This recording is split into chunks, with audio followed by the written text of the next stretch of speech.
አርዕስተ ዜና የሀገር ውስጥ ብድር ክምችት 2.3 ትሪሊዮን ብር መድረሱ ተገለጸ። በኢትዮጵያና ሞሮኮ መካከል በንግድና ኢንቨስትመንት ዘርፍ ያለውን ግንኙነት የበለጠ ማጠናከር ይገባል ሲሉ አምባሳደር ናርዶስ ገልጸዋል። የግብጽ መከላከያ ቡድንን ከ14 ሚሊዮን ብር በላይ በካሳ መልክ ያገኘው ኢትዮጵያዊ በዚህ ሰዓት መነጋገሪያ ሆኗል። ሩሲያና ኢትዮጵያ ትብብራቸውን ለማስፋት የሚቻልበትን መሰረት ጥለዋል ሲሉ የሩሲያ ፌዴሬሽን ምክር ቤት አፈጉባኤ ገልጸዋል። ከወደ ናይጄሪያ የተሰማው መረጃ በእርግጥም አስገራሚ እንደሆነ ተገልጸዋል።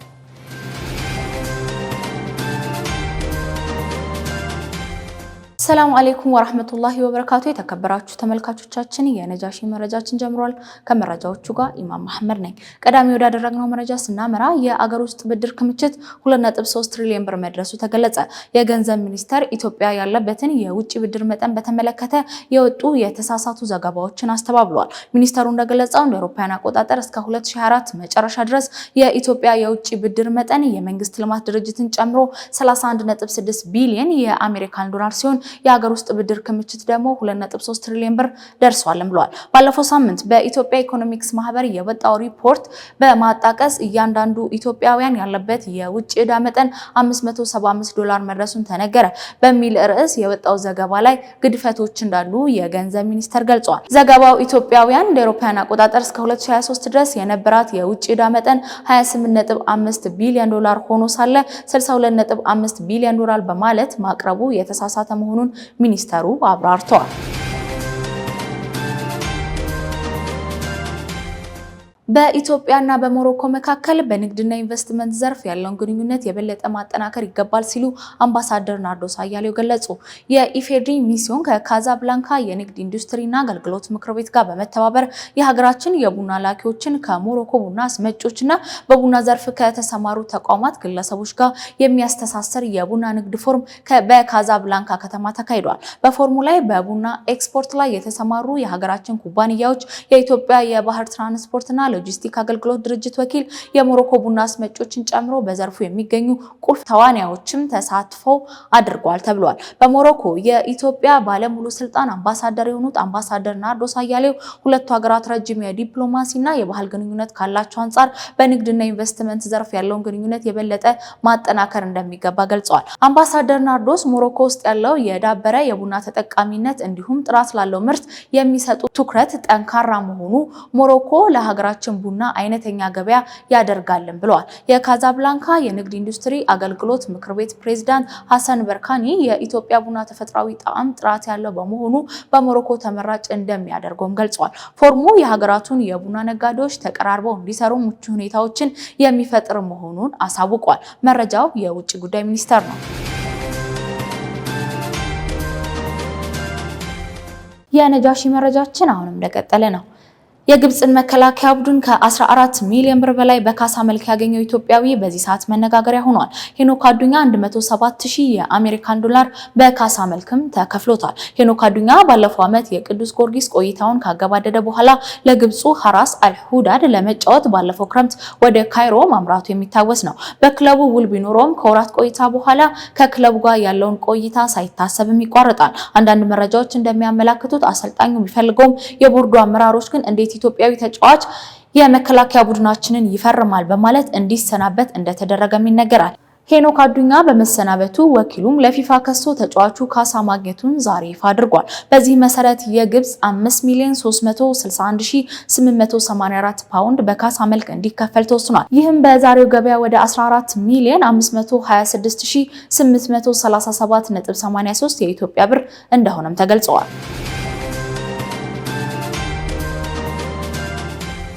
ሩሲያና ኢትዮጵያ ትብብራቸውን ለማስፋት የሚችሉበትን መሰረት ጥሏል ሲሉ የሩሲያ ፌዴሬሽን ምክር ቤት አፈጉባኤ ተናገሩ። ቫሌንቲና ግንቦት 20 አስመልክቶ ለኢትዮጵያ ፌዴሬሽን ምክር ቤት አፈጉባኤ አገኘሁ ተሻገር የመልካም ምኞት መልእክታቸውን አስተላልፈዋል። ኢትዮጵያና ሩሲያ በፖለቲካ፣ ንግድና ኢኮኖሚ፣ ትምህርትና ባህል፣ ሰብአዊ ዘርፎች ትብብራቸውን ለማስፋት ባለፉት ዓመታት ጠንካራ መሰረተ ልማት መጣላቸውን ገልጸዋል። የሩሲያና ኢትዮጵያ የፓርላሜንታዊ ንግግር የሀገራቱን ግንኙነት በማስጠበቅ በአፍሪካ አጀንዳዎች ላይ በመተባበርና ለሁለቱም ሀገራት ህዝቦች ጥቅም የበለጠ ተጠናክሮ ይቀጥላል ብለው ተስፋ እንደሚያደርጉም ገልጸዋል።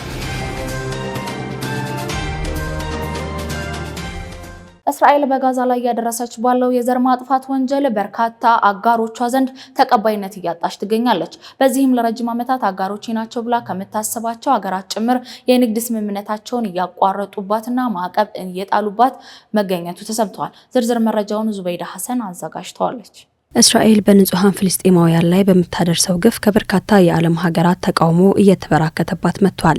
በዚህም ከ800 በላይ ጠበቆችና ዳኞች የዩናይትድ ኪንግደም በእስራኤል ላይ ማዕቀብ እንድትጥል ጥሪ ማቅረባቸውም ተሰምቷል።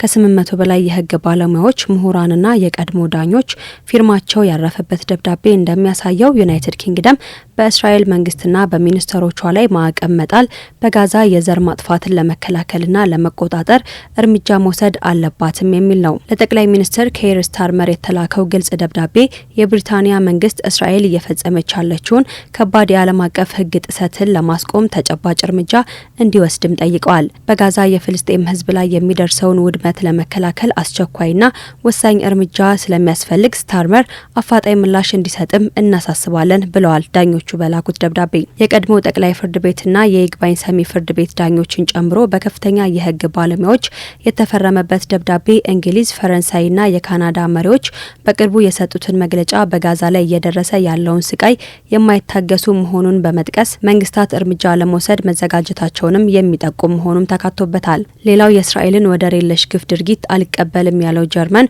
በእስራኤል ላይ ጠንከር ያለ እርምጃ እንደሚወስድም ዝቷል።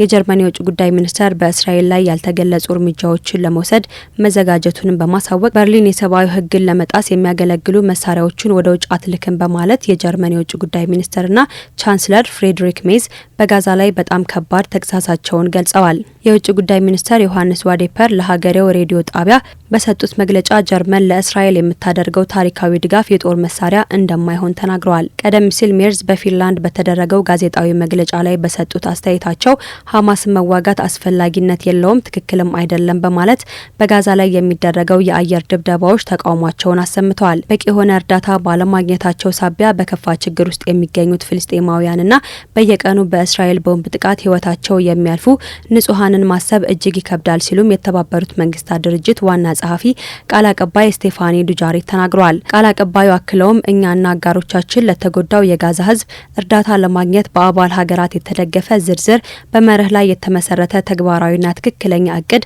አለን ሲሉም ተደምጠዋል። በአውሮፓ ህብረት አባል ሀገራት መካከል ከዚህ በፊት ታይቶ በማይታወቅ እርምጃ በእስራኤል ላይ የወሰደችው አየርላንድም በእስራኤል ላይ የንግድ ልውውጧን ማቋረጧን አስታውቃለች። የአይሪሽ መንግስት በዓለም አቀፍ ህግ መሰረት ህገ ወጥ ናቸው ከሚባሉ የእስራኤላውያን ሰፈሮች ሸቀጦችን ወደ ሀገር ውስጥ ማስገባት የሚከለክል ረቂቅ ህግንም አጽድቃለች። እርምጃው የተወሰደው ባለፈው ዓመት የዓለም አቀፍ ፍርድ ቤት እስራኤል በዌስት ባንክ፣ በምስራቅ ኢየሩሳሌምና በጋዛ ሰርጥ የወሰደችውን እርምጃ በዓለም አቀፍ ህግ መሰረት ህገ ወጥ ነው ከተባለ በኋላ ነው። ከእስራኤል ጋር የሚቋረጠው የንግድ ልውውጥ ምናልባትም አየርላንድን ሊጎዳት ቢችልም ነገር ግን እስራኤል በጋዛ ላይ የምታደርሰውን ግፍ እጅግ ዘግናኝ በመሆኑ ይህንን ውሳኔ በቆራጥነት መውሰዱን የአይሪሹ መንግስት አስታውቋል። እስራኤል የጽዮናውያንን መስፋፋት በመፈለግ በሙስሊም ፍልስጤማውያን ላይ የምታደርሰውን የጭፍን ተግባር ከብዙ አጋሮቿ ዘንድ ተቀባይነት እያሳጣት ይገኛል። ይህም ምናልባትም እስራኤል ካሰበችው በላይ በብዙ ዋጋ ሊያስከፍላት እንደሚችልም እየተነገረ ይገኛል። መረጃው የገልፍ ቱዴይ፣ አረብ ኒውስና አልጀዚራ ነው።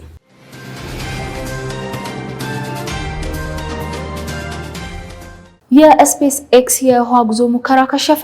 የኤሎን መስክ የውሃ ቴክኖሎጂ ኩባንያ የሆነችው ስፔስ ኤክስ የሰው ልጅ ወደ ማርስ የመውሰድ ምርምር አካል የሆነችው ስታርሺፕ ሮኬት ለሙከራ በሚመጥቅበት ከ30 ደቂቃ የአየር ቆይታ በኋላ መበታተኗም ታውቋል። በስፔስ ኤክስ የሰው አልባ ሮኬት ላይ ተመሳሳይ አደጋ ሲያጋጥም የአሁኑ ለሶስተኛ ጊዜ እንደሆነ ተገልጿል። ከአሜሪካ ቴክሳስ የውሃ ማመንጠቂያ ጣቢያ እንዲወነጨፍ ቢደረግም በነዳጅ ማከማቻ ላይ ያጋጠመውን ፍሳሽ ለአደጋው ምክንያት መሆኑን ስፔስ ኤክስ አስታውቋል። በስፔስ ኤክስ በሰጠው መግለጫ ስታርሺፕ ቅጽበታዊ ያልተጠበቀ የመበታተን አደጋ አጋጥሟታል፣ መረጃዎችን በመገምገም ለቀጣዩ ሙከራ የምናደርገው ጥረት ይቀጥላል ሲሉ ሁኔታውን አስረድተዋል። የአሜሪካ የፌዴራል አቪዬሽን አስተዳደር በበኩሉ በሰጠው መግለጫ በስፔስ ኤክስ ስታርሺፕ 9 ተልዕኮ ወቅት ችግር መከሰቱን አረጋግጦ በሮኬቱ ላይ ከደረሰው ጉዳት በተጨማሪ በሰውም ሆነ በንብረት ላይ የደረሰ አደጋ ለመኖሩን አያይዞ ገልጸዋል።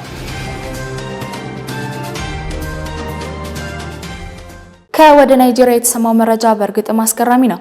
ናይጄሪያኖቹ በስልካቸው ከእንግሊዝ ሀገር ከለንደን ፒዛ በኦንላይን አዘው ወደ ሀገራቸው እንደሚያስመጡ ነው የተሰማው። የህዝብ ተወካዮች ምክር ቤት አባል እንዲህ አሉ። Do you know, sir, there are Nigerians who use their cell phones to import pizza from London?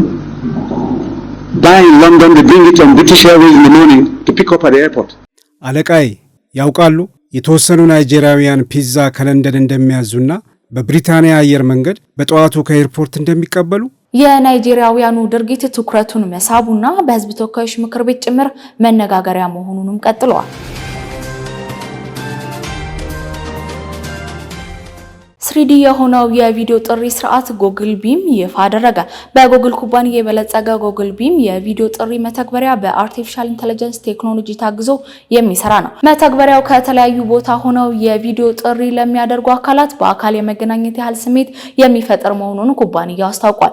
ይህም ከዚህ ቀደም ባለ 2 ዳይሜንሽን 2D የሆነው የቪዲዮ ጥሪ አገልግሎት ከሚሰጡ መተግበሪያዎች የተሻለ አማራጭ ያደርገዋል ተብሏል። የቪዲዮ ጥሪ የሚያደርጉ አካላት የተለያየ ቋንቋ ተናጋሪ ከሆኑ በራሳቸው ድምጽ ወደሚፈልጉት የቋንቋ አማራጭ አሁናዊ ትርጉም ማግኘት እንደሚችሉ ተገልጿል። የትርጉም ስራዎችን በጂሚኒ AI ሞዴል አማካኝነት የሚቀርብ እንደሆነ ተገልጿል። ለእውነታ የቀረበ የቪዲዮ ተግባቦት ስርዓት ለተጠቃሚዎች ለማቅረብ ጉግል HP ኩባንያ ጋር በጋራ እየሰራ መሆኑን ተመላክቷል። ታዋቂው የኮምፒውተር አምራች HP ጉግል ቢም ስርዓቱን በመጠቀም የሚያስችል ልዩ ኮምፒውተሮችን የማምረት ስራዎችን በመስራት ላይ ይገኛል። ቀሪ ስራዎችን አጠናቆ ስርዓቱን በቅርቡ ለገበያ እንደሚያቀርብ ጉግል ኩባንያ አስታውቀዋል። በመጨረሻም በተለያዩ ሀገራት የሚገኙ የአኗኗር ዘይቤዎችን የሚያስቃኝ መሰናዶ ሀያት ከማል ታቀርብልናለች። ብዙዎቻችን ተፈጥሮና ሃይማኖትን ከባህል ጋር ስናምታታ ማስተዋል የተለመደ ነው። ለምሳሌ በጾታ የተከፈለው ባህሪያችን ከኛነታችን ጋር እጅግ ከመጣበቁ የተነሳ አንዱ የኛነታችን አካል አድርገን እንመለከተዋለን። ባህል ለሴት ልጅ አሊያም ለወንድ የከፋፈለው ባህሪም ሆነ ድርጊት ቀስ በቀስ ተፈጥሯዊ በሚመስል መልኩ የተዋሃደን ቢመስልም ከባህል ከቦታ ቦታ የተለያየ እውነት መኖሩን ስናይ አጃኢብ ማለታችን የማይቀር ነው። ለምሳሌ አንድ ባህልን ልጥቀስ። አንዲት አፍሪካዊ ከተማ ናት። የዚህች ከተማ ታዲያ መኳኳል፣ መሽቀርቀር፣ ማጌጥና መዋብ ሁሉ የወንዶች ተፈጥሮ ነው። ንጋት ሳይፈነጥቅ ለፊቱ ቅላት፣ ለእጆቹ ውበት፣ ለአልባሳቱ ማጌጥ የሚጨነቀው ወንድ ነው። ታዲያ ጥርሱ የበረዶ ያህል ካልነጻ፣ ተክለሰውነቱ ካላማረና ንግግሩ ካልጣመ ዋጋ የለውም። ሴቶች በበኩላቸው እንደ ነገሩ ለብሰው በተዘጋጀላቸው ወንበር ይቀመጣሉ። ወንዶች እየተመላለሱ በሚመርጧቸው ሴቶች መሃል ውበታቸውን ያሳያሉ። የቁንጅና ውድድርን በለው ከፈለግን የከንፈር ቀለም የተቀባና በወጉ የተሽቀረቀረ የፊት ገጹን ያቀላ ወጣት በሚመለከቱት እንስቶች መሃል ያልፋል ለትዳር ሊመረጥ። በዚህ መንደር ለውበቷ መጨነቅ ማጌጥና መኳል የሴቷ ድርሻ አይደለም፣ የወንድየው እንጂ። ባህል ምንም እንኳን በግል ማንነታችን ላይ የራሱን ነጥብ ቢያስቀምጥም የእኛ ፍላጎትና ምቾት የምንኖርበት አካባቢና ሁኔታ በባህላችን ማንነት ውስጥ ትልቅ ሚና አላቸው። በተለይም መልካም ጸጋንና ጤንነትን አጥብቀን የመፈለጋችን እውነት የተለያዩ ባህላዊ ድርጊትን እንድንላመድ ያደርገናል። ምንም እንኳን ይህን ጸጋ ፍለጋ የሚደረጉ በርካታ ጤናማ ባህሎች ቢኖሩም አንድ ለየት ያለውን ደግሞ እዚህ ጋር እናንሳ። ህጻናትን በሁለት እጅ መዳፍ መሃል አስገብቶ እየወረወሩ መቅለብ ብዙዎቻችን ህጻናትን የምናጫውትበት መንገድ ነው። ህጻናቱም ይወዱታል። ከወደ ህንድ ስላፖር ያገኘነው መረጃ ግን ነገሩ ከዚህ ይለያል።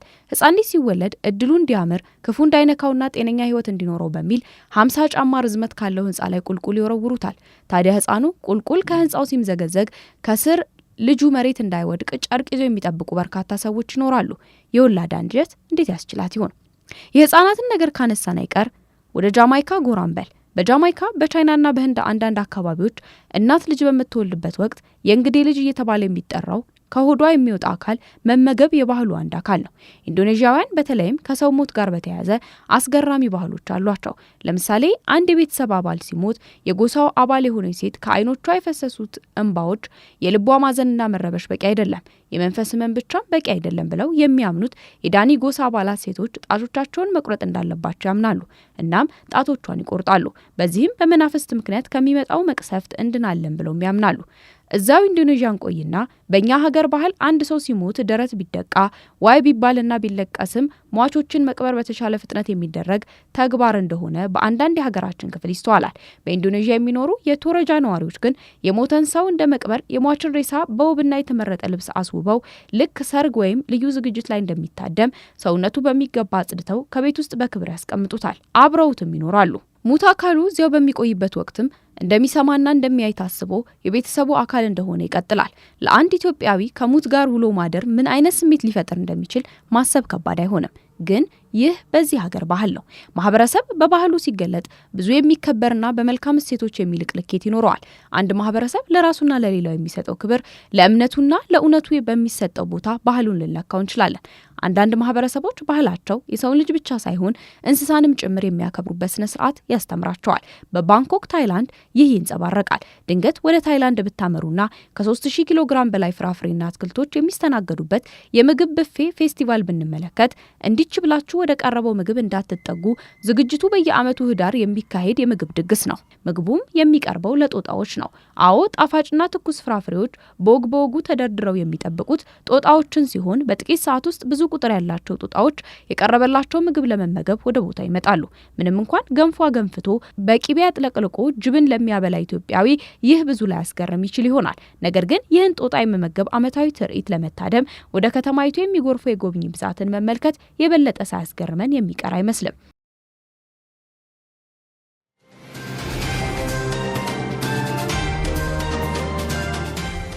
ለሰዓቱ ያዝንላችሁ የነጃሺ ቲቪ መረጃችን ይህን ይመስል ነበር። ከቀሪ የነጃሺ ቲቪ ፕሮግራሞች ጋር ሰላም አለይኩም ወራህመቱላሂ ወበረካቱ።